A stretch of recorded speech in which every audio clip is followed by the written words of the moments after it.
কিছুদিন আগে পাহাড়পুর তুমি ঘুরে এলে এবং সেই ছবিগুলো এত সুন্দর করে তোমার বেস্ট ফ্রেন্ড তুলে দিল, তুমি ফটো ক্যাপশনে দিয়েছো আর কি, photo credit my best friend is a very good photographer.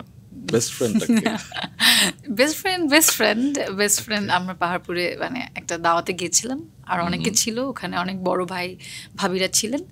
তো সেখানে আমার একজন বেস্ট ফ্রেন্ড ছিলেন, তো সে আমার ভালো ছবি তোলে। আচ্ছা, নরমালি আমার আসলে আমি ছবি নিয়ে খুব খুঁতখুঁতে, সেটা আমি জানি। তো এই জন্য আমার সবসময় ছবি পছন্দ হয় না। তো তাকেও আমার অনেক শিখিয়ে পড়িয়ে নিতে হচ্ছে যে কিভাবে ভালো ছবি তুলতে হয়। তবে রিসেন্টলি আমি নির্মাতা রেদওয়ান রনিকে একটা কেক খেতে দেখেছি এবং সেদিনই আর কি, এইটার নাম হচ্ছিল মানে আমার শোর নাম কি সাদিয়া এন্ড রেদওয়ান রনি না, কারণ সাদিয়াকে আমরা ভালোবাসি এবং সাদিয়ার আশপাশে কিন্তু আমরা রেদওয়ান রনিকে দেখছি, নির্মাতা হিসেবে, বন্ধু হিসেবে হোক কিংবা যে কোনো কারণেই হোক। তো সাদিয়া ইমান রিসেন্টলি বেকিং শিখেছে, আমাকে যদিও কেক খাওয়ায়নি, কিন্তু রেদওয়ান রনি খেয়ে ফেলেছে। তো আমি কবে কেক খাবো?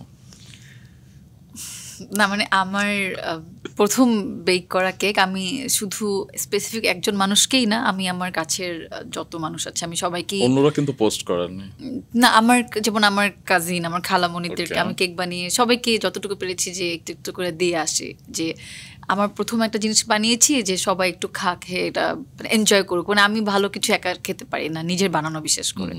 তো ইনশাল্লাহ আপনাকে আমি খাওয়াবো ভেরি সুন, আবার একটা কেক বেক করবো, রেকর্ড হয়ে থাকলো এবং দর্শকরা নিশ্চয়ই একদিন দেখবে যে তুমি আমাকে কেক, তখন আপনি কিন্তু পোস্ট করবেন।